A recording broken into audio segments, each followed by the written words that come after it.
Should a new writer or artist begin as a hobbyist? In my case, it started out as, my writing started out as kind of a hobby.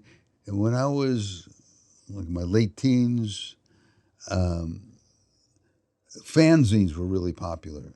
And these were usually mimeographed magazines that fans of horror films or comic books or science fiction or whatever the subject was would put out.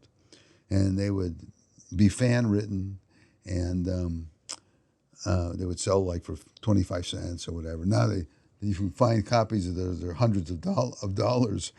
But my writing career, right before that, I started writing for the high school paper, articles for it was called The Scope. And from there, I saw other people putting out these fanzines, and I said, well, I can do something that good. And I did, and that got my name out there. And then I made friends with some of the people doing the monster movie magazines, and I started writing for one, and within one issue, I became the editor of that. And so, just one thing kind of built on what went before it. But I started out as a fan, like a fan of everything. I made fan movies, and played in bands that were basically, garage, we call them garage bands now, but just fan bands. And yeah, that's the way you start out. And I think maybe most other people do too, In my case, I came from a musical background, so that really helped. And a lot of kids take piano lessons and play in the school bands. I did all of that sort of thing. And eventually you find, if you say, hey, I would like to do this professionally. And if you do, then you start taking it seriously and giving it your all. A lot of people don't. They just don't know that you can play and get paid for it, and that's what these creative jobs are. It's the difference in having a job where, like, you work a 9 to 5 somewhere, and you can't wait till it's over, till the weekend comes up, so you can go home and watch TV or go have a barbecue, whatever you do. My kind of work, you can't wait until it starts. And the sad part is when it's over, then you got to find something else to fill in the blank, fill in that spot, that slot, and continue working.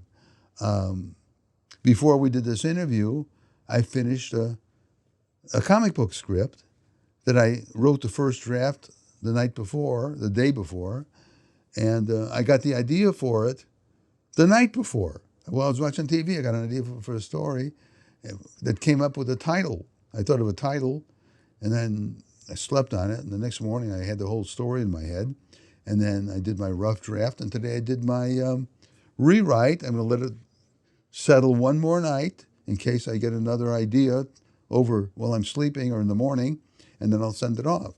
And that's the way I usually work those things, but I try to work as much as I can all the time. I try to be active as much as I can. You say you're not happy unless you're creating? No, I wouldn't say that. I mean, there's a difference between joy and happiness. So, I mean, to be really, truly happy, that's been a rare thing with me. But I get a lot of pleasure and a lot of joy mostly when I'm working, yes. When I get the most joy, because what I'm most proud of, what I get the most pleasure and personal satisfaction, has nothing to do with making movies or writing or acting or these other things. It's the music. And I am more happy when I'm on a stage with a guitar and with a microphone, and there's a bunch of people out there and they're kind of grooving on what I'm doing. And I miss those rock and roll days, I really do. And the Penny Arcade released, they found some hidden tapes, or? Yeah, we were in the 60s, 66, 67. But then the Monkees got canceled, so Mike Nesmith didn't have the money to sponsor us anymore and pay for our recording sessions and things. And he never got the deal he wanted with the record companies. We went to all the major record companies, and we were almost there, but the deal wasn't quite right. And then everything sort of fell apart, and I became a writer because I had to find the next thing I was good at, or competent at least, that I didn't have to really work at, and it was writing. and some opportunities came my way. But in more recent years, we become this legendary band that a few people knew of, a few more people heard of, but never heard our music or never heard us live. And a record company called Sunday's Music in New York found out about us, and through the efforts of Mike Stax, who has a magazine called Ugly Things, which is about old rock and roll bands, he interviewed me, put me in touch with some other people. I got in touch with the other band members, and they decided to put our music out. So they did a CD and a vinyl LP about 8 or 9 years ago. Now they're going to put out a double vinyl 33 1/3 LP set, 2 discs, one with all our official album material and the other with all our demos on it. And vinyl is coming back. People are buying vinyl albums again. So this is another exciting thing. And they found some more photos of us, which I didn't know existed. I never took photos. I thought it was always going to last forever, so I never got around to taking pictures. And so pictures have always been very scarce regarding the Penny Arcade. And so now we're going to be rock stars, sort of, in our old age. It's very exciting.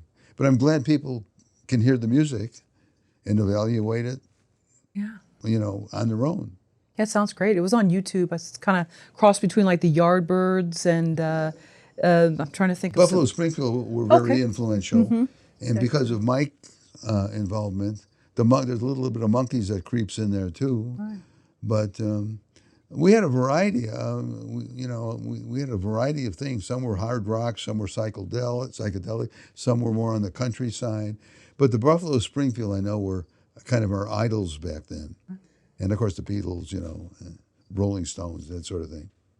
Do you think people are afraid of personal failure or failure that their peers will see you as somehow deficient? Like it's one thing to be rejected and being told, sorry, what you said, the one publisher said, really, or whatever, thanks for trying. Yeah.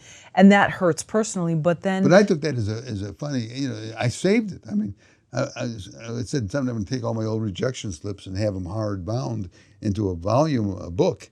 And that would be one of the ones in there. But a lot of people equate personal failure or personal rejection and failure with professional. If their novel is rejected, they take it as like a personal attack on them, something that they're inferior about it's I learned to take rejection so early on that I don't even think about it anymore. You throw enough darts at the target and one of them hits the fan. Well, now almost all of them hit the target. I get almost nothing rejected anymore. And of course I built up a reputation too, which helps. Every time you get your name on something, I remember what a thrill it was when I got my name on the first article I ever had published in a magazine, in a monster movie magazine. I read that article over and over again, and I showed it to all my friends.